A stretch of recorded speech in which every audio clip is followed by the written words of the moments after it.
This is an ODB Films production. Visit odbfilms.com today.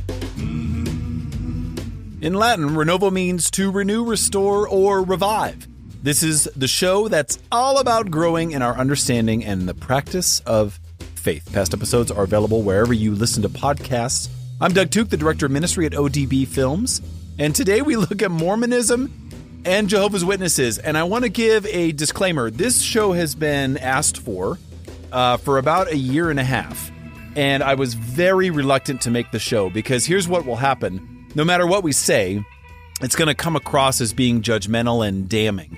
And that could not be further from the truth. That's not the point of the show. The show is to just say, hey, here's what teachings are. This is what the faiths of Latter-day Saints and Jehovah's Witnesses is what they hold. And this is maybe how they affect Catholics. And I was motivated to do the show most recently by my daughter, who was just asking me some great questions. And I was explaining things. I was unpacking kind of, hey, so this is a Mormon tenet of faith. Sometimes the word sounds the same, but it actually means something different. And it's just good for you to know that. And I was motivated. I just said, you know what? I want to unpack these topics. And maybe for our brothers and sisters of the Catholic faith and non-denominational faiths, just share that and say, well, this is actually what that means and why it is what it is. So without further ado, this is what the premise of the show is. If we run a little long, I apologize, but I want it to be pretty clear. So for Catholics, two questions frequently come up when you're talking about Mormonism and Jehovah's Witness, okay? Is it a Christian religion? And then is baptism valid? And we'll talk about that. So those two questions are really actually closely related. And they've been a concern to church leaders over the last decade because of some controversial Mormon practices of baptizing the dead and just some tenets of the Jehovah's Witness faith. So let's dig in. So first, you can't talk about Mormonism without talking about who Joseph Smith was. So here's who he is. He's the founder of Mormonism. Joseph Smith, born in Vermont in 1805. He was living in New York in 1820. God the Father and Jesus Christ appeared to him and declared that he had been chosen to restore God's kingdom on earth. 3 years later, he claimed to have been visited by an angel named Moroni, who revealed the existence of the authentic gospel that had been taught by the risen Christ to a lost branch of Israel residing in the Americas prior to the discovery of the New World, specifically by Columbus, okay? So he received this ancient record in 1827 on a set of golden plates, and the result of the translation was the Book of Mormon, published 3 years later at Palmyra, New York. Smith started to preach his new religion in Western New York and Northern Pennsylvania, and soon after kind of organized, basically, the Church of Jesus Christ of Latter-day Saints, today also referred to as LDS, at Fayette, New York. Now, according to Joseph Smith's doctrines, the Church of Christ has been basically, this is just important to understand, it's basically corrupted by sin and pagan Greek philosophy following the death of the 12 apostles. So Smith claimed that he had been commissioned to really bring about a restoration of the church. And this, of course, is contrary to Catholic belief, as Christ made clear, Matthew 16, 17 to 19, he established apostolic succession, and so on and so forth. So you can see just kind of one of the first kind of conflicts in the basic tenets of the faith. And we believe in that. It's basically demonstrably unbroken, apostolic succession, okay? And it's stated in Matthew that the gates of hell would not stand against the church. So there's a piece there that's a basic premonition that's going to be difficult for us in embracing the teachings of LDS. Okay, Smith and his followers, they found, not really surprisingly, that there was a lot of resistance to their new creed, and they were expelled from a lot of different states. So in June 1844, Smith was killed with his brother Hiram by a mob in a jail in Carthage, Illinois. And the remaining Mormons, led by Brigham Young, pushed westward and ultimately settled in Utah. In fact, one of the first encounters between Catholics and Mormons actually occurred in the fall of 1846 when the famed Jesuit missionary Pierre de Smet, big name in Montana because he did a lot of work up here, met the migrating Mormons near Council Bluffs, Missouri. And they asked a lot of questions about his travels across the West and were super impressed with his description of the Great Salt Lake. So it was actually a Jesuit who told Brigham Young about Salt Lake. That just cracks me up. Anyway, Father de Smet did not claim that they chose Salt Lake to be their headquarters because of him. But they did choose that, and they founded Salt Lake City and established themselves as basically a theocracy. There was a lot of tension in those early days, poor relations with the U.S. government over issues like polygamy, and the theocratic government climaxed in what was called the Utah Mormon War in 1857 to 1858, which ended with the arrival of a non-Mormon governor and the resignation of Young as head of both church and state. So Utah entered the Union in 1896. Polygamy was finally abolished in 1890 with further prohibitions issued over the next years. And today, there are some 14 million members around the world, with Mormon missionaries sent out to a lot of different countries. Okay, let's get into some of the teachings. That's the American history, and of course, we'll get into the modern aspects of that too. So in 2001, the Vatican's Congregation for the Doctrine of Faith, the CDF. If you hear me say CDF, that's what it means. They responded to a question about whether Mormon baptism should be considered valid by Catholics. And the reason we're going to dig into that is because it does dig into the basic theology, okay? The notion of three gods in one is really where we differentiate our beliefs, okay? So the answer by the CDF was in the negative. And one of the main reasons for this conclusion was that LDS theology is basically polytheistic, many gods. And here's what that means. LDS teaching denies both that baptism was instituted by Christ and the existence of original sin. And those are two things in the Catholic faith that are dogma, okay? So Mormons perform baptism only for those that have reached the age of reason and are at least 8 years old. And notably, they basically claim that infant baptism was one of the ways that the church sank into apostasy in the first centuries, and that Catholic baptisms are invalid. So declaring both invalid, it's mutual. They're mutually declared invalid. Okay. In 2001, the Vatican's Congregation for the Doctrine of Faith responded to these questions about validity specifically, and the response cited a lot of challenges. And here's some of them. The first one is the form. So because of the severe problems in the doctrine of the Trinity, the form of the baptism was judged invalid. I'll get into that in just a second.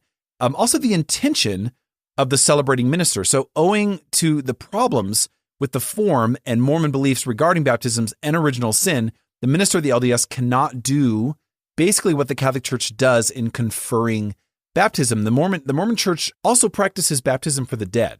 So the belief that those who have died as non-Mormons can become Mormons in the afterlife through baptism by proxy. And this was one reason why Mormons are so active in genealogy, and also why in 2008, the Congregation for Clergy urged bishops around the world to refuse the Mormon Geological Society access to parish registers, as there is this kind of risk that deceased Catholics might be quote unquote rebaptized.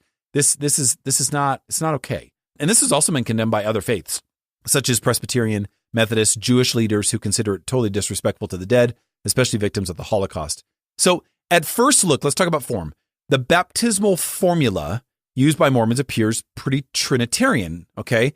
Quote, being commissioned by Jesus Christ, I baptize you in the name of the Father and the Son and the Holy Spirit. That sounds great. Now, however, and the CDF kind of points this out, it's not a true invocation of the Trinity, because the Father, the Son, and the Holy Spirit in the teachings of the LDS Church, quote, are not the three persons in which subsists the one God, but three gods who form one divinity.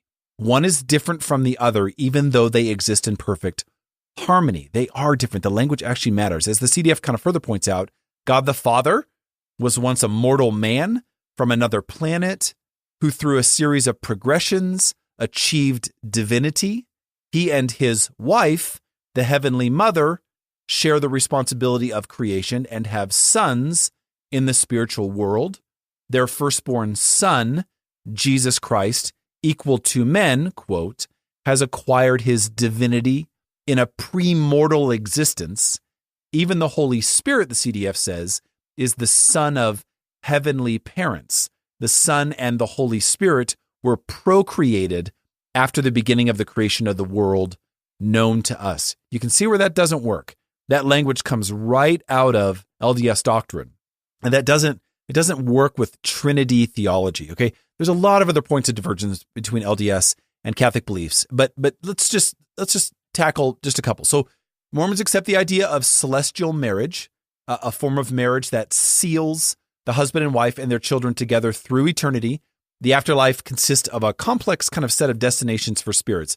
A celestial kingdom is what's talked about the most for the faithful, and a spirit prison for sinners. So the celestial kingdom is like a 3-tiered heaven. The highest heaven is for those believers sealed by celestial marriage. The second is for those who lived honorably but not heroically in their testimony of Christ. And then the third is for unrepentant sinners. So even the sinners, however, will eventually be saved through the atonement of Christ. And sinners in the spirit prison and the lower levels of heaven may advance through accepting Mormon baptism, even in death. So missionary work also continues among those in spirit prison, which is why the Mormons famously baptize the dead by proxy. That's why that takes place. So these teachings, of course, are subject to some changes over time, as the LDS really believe in ongoing public revelation through the current leadership of the church. So it's a notion entirely contrary to the church's clear teaching that public revelation is really ended with the death of the last apostles. See the Catechism, paragraph 6673. Although private revelations can still be given, which in no way change or really correct the faith necessarily. They just emphasize it. Okay, let's talk about some common ground. Okay, despite all the differences, there is much cultural ground that Catholics find with members of the LDS. Mormons are supportive of a strong family life. They're noted for their opposition to abortion, homosexual marriage. These make for considerable points of commonality, okay, friends? And we should be mindful, always, to treat our Mormon sisters and brothers with charity and justice, absolutely. The CDF notes in its assessment of Mormon baptism, it says specifically, quote, Catholics and Mormons often find themselves working together on a range of problems regarding the common good of the entire human race. It can be hoped, therefore, that through further studies, dialogue, and goodwill, there can be progress in reciprocal understanding and mutual respect, okay? That's a basic understanding, just a basic understanding of the differences and why those differences matter. So when you hear terms like Father, Son, and Holy Spirit, you have to understand that those are just simply different. Those are not three gods in the Catholic faith. One God, three manifestations, three understandings of how the one God works, okay? All right, after our break, we'll talk about Jehovah's Witnesses.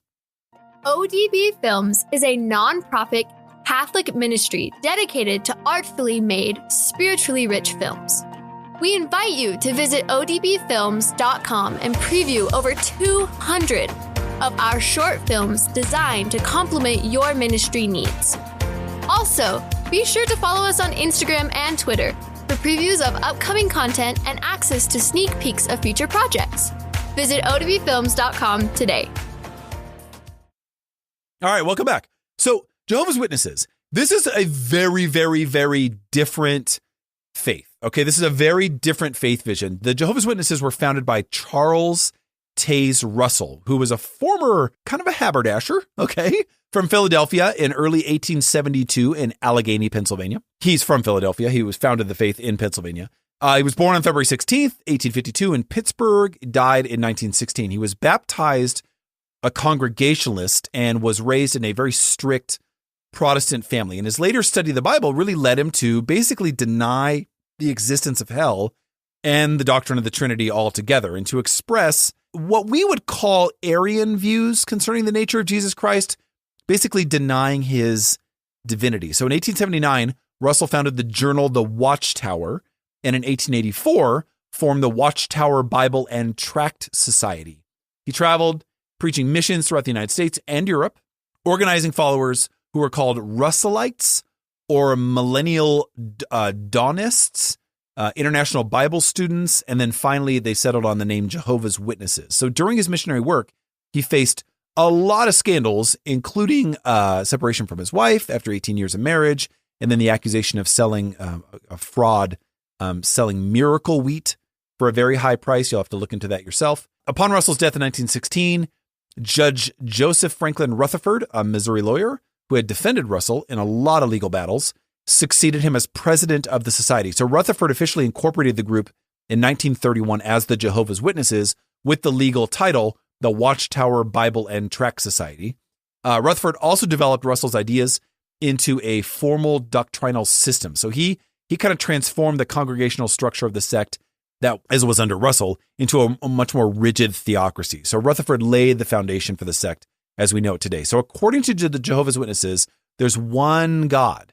And since 1931, they have insisted that he be called Jehovah, which is actually, if you look up that word, it's actually a mispronunciation of the Hebrew Yahweh, which occurred about the 3rd century BC, which was carried into the King James Bible translation of Yahweh in Exodus 6:3. So the Jehovah's Witnesses say that Jesus is God's son, but is inferior to God, which we would call Arian. They condemn the Trinity as pagan idolatry and accordingly basically deny Christ's divinity. So Russell even claimed that the Trinity was satanic, was really the idea of Satan. Ironically, however, when they baptized, they used the formula in the name of the Father and the Son and the Holy Spirit. Don't ask why, not sure why, just kind of part of the rite. A lot of faith visions borrow from other faith visions. No big deal. All right. Nevertheless, well, it is a big deal, I should say, because that's a misuse of the language. But nevertheless, so the Jehovah's Witnesses consider Jesus as the greatest witness of all. He's the ultimate prophet, inferior to no one except Jehovah himself. Before existing as a human being, Christ was a spiritual creature called the Logos or Word, or even Michael the Archangel, really the same being for Jehovah's Witnesses. He died as a man and was raised as an immortal spirit son. His passion and death were the price he paid to regain for all of us the right to live eternally on earth. Indeed, the great multitude of true witnesses, Jehovah's Witnesses, really hope in an earthly paradise. And what we would say about that is that these teachings really kind of echo some of the heresies which the church condemned beginning in the Council of Nicaea in 325. It's really clinging to earth as the ultimate landing. The Bible is the only source of belief and the rule of conduct. However, the Jehovah's Witness Bible really kind of, the aids that they write, they seem to have a lot more strength in the structure of the faith. So they are only allowed to use their own translation of the Bible and other official publications. Unfortunately, many purposeful, they're kind of mistranslations exist in the version of the Bible to support the tenets of the faith. So for example, in the New Testament, Lord is translated Jehovah, except where it refers directly to Christ. In the Last Supper account, they translate take, eat. This is my body. To take, eat. This means my body. To affirm that Jesus was created. They added to Colossians 1:16, by means of him, everything was created. The word other, by means of him, all other things were created in heaven and upon the earth. All other things have been created through him and for him. Also, he is before all other things, and by means of him, all other things were made to exist. So there's a separation of the divinity of Christ again. So the Jehovah's Witnesses, they also deny the immortality of the soul. This is a big deal. The existence of hell, and certainly the 7 sacraments. Although they have a ritual of baptism, they regard it really as kind of more of an exterior symbol of their dedication to the service of Jehovah. So they observe no feast, including Christmas, except the memorial of the Last Supper, which they hold once a year after sundown on the 14th day of Nisan, a former method of computing the date of Easter and Passover, basically, and during which only those who consider themselves as being among the celestial 144,000 may partake of the, quote, emblems, the bread and the wine. So they refuse blood transfusions. That's never accepted. They also refuse to salute the flag, seeing this as an act of idolatry. There's a condemnation of smoking and really kind of any excessive bodily, drinking, anything like that. And you probably know this, but there's also kind of a preoccupation with Armageddon. So the final clash between the forces of good and evil get talked about a lot. This is where our Jehovah's Witness brothers and sisters believe God will destroy the old system of creation and establish Jehovah's kingdom. You may have heard this before. A group of 144,000 spiritual sons of God will rise to heaven, rule with Christ, and share their happiness with the others. However, the wicked will undergo complete destruction. Russell said that this Armageddon could not happen later than 1914. He had actually given specific dates and times on 3 earlier occasions, but was mistaken. From 1920, Rutherford proclaimed that, quote, millions now living will never die. He also expected the, quote, princes of old, Abraham, Isaac, and the others to come back to life by 1925 as rulers over the new world. There was a lot of mistaken predictions. The Watchtower Society of the mid-20th century no longer specified any exact date for all of this to happen, but it repeated that, quote, this generation will by no means pass away until all things occur. So more recently, Nathan Knorr, Knorr, who succeeded Rutherford in 1942 as head, he predicted that the world would end in 1974. The world itself did not end, but this world did for Knorr. He died in 1974. So nevertheless, witnesses are deeply convinced that the end of the world will come within a limited time, very few years, a limited amount of time. So each member of the faith is considered an ordained minister to give witness to Jehovah by announcing his approaching kingdom. You can do this by door-to-door evangelization, by meeting with others for home Bible studies, by standing at street corners to display Watchtower literature. Preaching the good news is the only means of salvation. You've got to do it. That's actually a beautiful virtue. That's a value. It's a charism of the church. You need to preach the good news.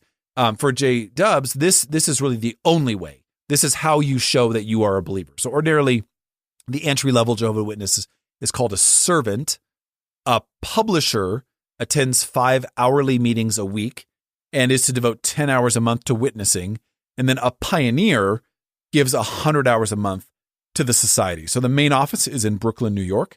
The Jehovah's Witnesses are very centralized. So branch offices in important countries basically supervise the work, and then they kind of channel the distribution of the publications.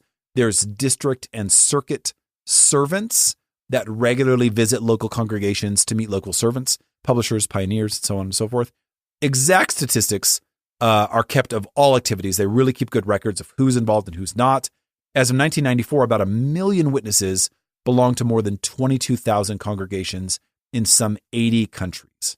So that's it. That's the two faiths. Now, here's what we need to remember on this show, friends. These two faiths are popular, and they're very different than Catholic theology. And the reason I wanted to do the show, the reason I want to emphasize that is because I think especially our young people, we need to love and affirm and accept those of all different faiths. Okay, no question. But it's not okay to just say, oh, it's just one God, same God, just different understandings. We could say the same thing about our Islamic brothers and sisters as we say about our Mormon and Jehovah's Witness brothers and sisters, in that when we use the term God, when we talk about Mary, when we talk about the Trinity, if the words don't mean the same thing, if you're talking about referencing something completely different, a completely different understanding of a celestial being, it's not the same thing. It's not the same teaching. It's not the same salvation. And it's okay to say that. They are different. They're very different. And it's good that the Catholic faith has talked about that and spoken to it. It'd be great if more Catholics understood those differences. I'll tell you what, friends, Jehovah's Witnesses are made up of a lot of former Catholics. And I think what they find there is a very published directive for means of earning salvation. And the church has spoken to that for about 1,500 years. You don't earn it. That there's more to this. There's these things called grace and mercy and sin and salvation and reconciliation, that it's more than just your merit badges. So things for you to think about, friends. Hope you enjoyed that show. Thanks for listening. Sincerely, we're partners in the journey of faith. I hope you will share the Renovo podcast with your friends and your enemies. Send your topic suggestions, questions, and/or comments to doug@odbfilms.com. Always remember to engage the tradition and live the conversion. Until next time, God bless.